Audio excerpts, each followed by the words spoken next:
I would not say that it's a post ICO pitch. I would say it's a story, what I'm planning to tell today. So, my name is Daria Batuktina. I'm a technology evangelist. I'm responsible at Humaniq for partnerships and developers community, bringing them to the platform actually to helping to develop it further. Thank you very much that you are still in this hall, because I suppose it's very hard the second day and you have enough patience to listen I think the last speaker, yeah. Big applause to yourself, guys. Please make it. Thank you very much. So, I would say, first of all, why I'm here. Maybe the first thing which is very important for me is when we say blockchain technology, to hear not about speculations or trading, but rather about real use cases, so that these real use cases are changing our mind in terms how we can improve life of people while using this technology. What is exactly Humaniq, actually? Okay, so we have a different slides. Okay, then I will follow. So the Humaniq is a blockchain for a good platform, which has actually bio ID, chat, and wallet, which is based on our own token, HMQ. And what we are doing, we're trying to connect over 2 billion of people in developing countries, actually, to connect them to financial services globally. And there are tricky moments here, because there are some obvious things and some not. We recently launched our Lite app in December last year, and we started to reach a lot of actually interesting comments from users and things which we have inside. And let's talk a bit about the audience, about actually who those unbanked are, what is so obvious about them, what is not. This mainly are developing countries where actually those people need support to be connected to global infrastructure and financial services. Africa is the hugest one, the biggest one. And there are, of course, obvious mobile penetration and internet penetration, which is showing you that, okay, there is a gateway to reach those people. But is it so simply you give them a phone, a smartphone, and they start to be connected to the ecosystem? No, it's not, unfortunately.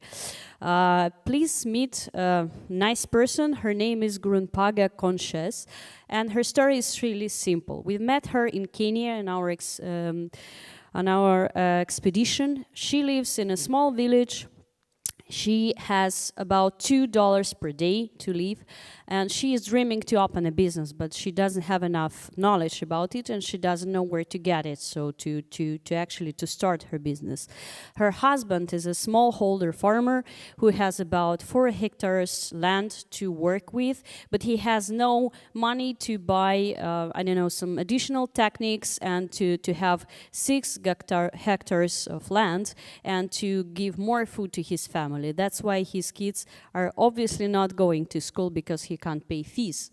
So the story is showing us that people are in a certain circle trying to survive. How we can change their life, how we can make it different with a simple technology, but very smart approach in it. The following things are like, okay, why they don't use certain finance services? It's too far from the home, so that when they take even a loan and they need to make a repayment about $3, they need to spend about $5 to just get to the branch and to, for example, to pay for this loan, to make the repayment. Another obvious thing, they don't have enough documents, because there is no, for example, national ID in the country, and they simply can't prove that who they are, or the land ownership. They can't prove it, and blockchain can help with this. And the last point here, but not the least, the commission is always very high in these kind of countries. But there are also possibilities to save it with the technology. So by providing them a free app which they can download and start to use on a smartphone with a cost of $8, they can simply start to be connected. But it's not the end. I mean, it's just the beginning when you can actually address this problem. There are another obstacles, like, for example, they lie about their status because they don't want to, for example, a guy, he might have several wives. That's why he doesn't want anybody to know that he has several wives in this polygamy area, and he can't get a loan because of this, because he can prove his status, like the social status. So how to change mental on the mental level for these people, understanding how their data can help them to get more opportunities, how they can earn more money on this, and so on. This is the challenge we have right now in Humaniq. Blockchain, I've mentioned this morning at the panel, can do a lot of improvements in different areas, and that's why we're heavily involving partners in this process and building the infrastructure, the ecosystem together, because it's simply not possible to do it alone. So, for example, in remote work, it's becoming more simple to pay for some certain skills. Yeah, in property rights, you can prove the ownership of the land, and so on and so on. I can talk a lot about different cases. We're also trying to meet sustainable goals while providing through bio-identification possibility access to different services. And since we are very young, we are looking forward, and we recently announced in January the API and the possibility for partners to actually simply plug in our system. I will skip this slide, but the next point what I would like to talk about, the way how we are growing.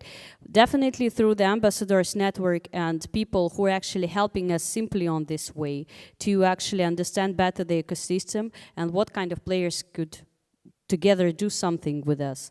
Another interesting thing is we are recently planning to announce several partnerships which are actually very much focusing on providing not just simple a device to the person where can they have some financial services, but rather understand, okay, here is the working opportunity for me, here is the education opportunity for me, and so on.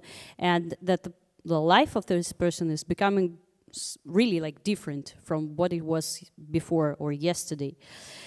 Next point, how we are trying to do this. So we are tackling certain things like remote work, charity, insurance, savings, and so on, where actually blockchain technology or projects based on the infrastructure, Humaniq infrastructure, could recently bring the value and change the people's life. And that's our approach, actually. There are some more interesting features would like I introduce you today in our API, which was recently launched. For example, a chatbot assistant, which is helping people really to navigate through the chat, what kind of options for insurance around they have, or where is the best loan condition, or how they can get fees paid for their schools, and so on and so on. This chatbot is actually very simple and intuitive way for our users to understand what exactly they can do more and to educate them. Another point is the mission referral system. What I want to mark here or mention here is that it's not only about to provide people a system where they can earn more money, you know, but rather to show them how, based on their data, they can get more opportunities, and why it's important to share their personal data or something else, and why it's good, or we could be a trustful partner to share this data with us, and so on, because there are a lot of obstacles related to these things, as I mentioned before, why people don't want to do it. Another point is marketplace, which we're thinking quite soon to show to the world, and this is the thing which is actually helping all partners to be visible on the platform and allowing them to present their services to the audience and educate them what they can have more here.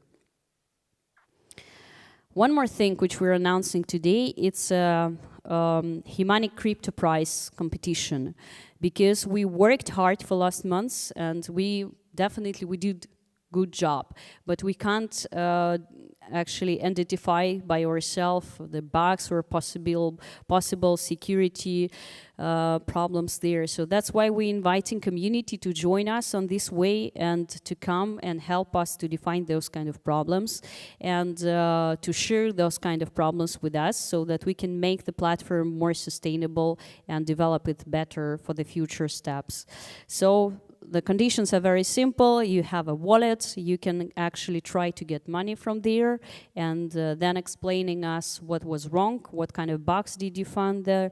You can get the same price. In total, it's $5,000 per person who can actually show us these problems. And this is the first competition. We are planning to do a series of them to actually together with the community, with partners, to improve what we are doing and do the sustainable, trustful platform, blockchain for a good platform, where we can actually support unbanked and unserved people all over the world. Thank you very much for your time. I'm looking forward to talk with you. I'm here. Thank you for your passion to be here and listening to me at the end of the day.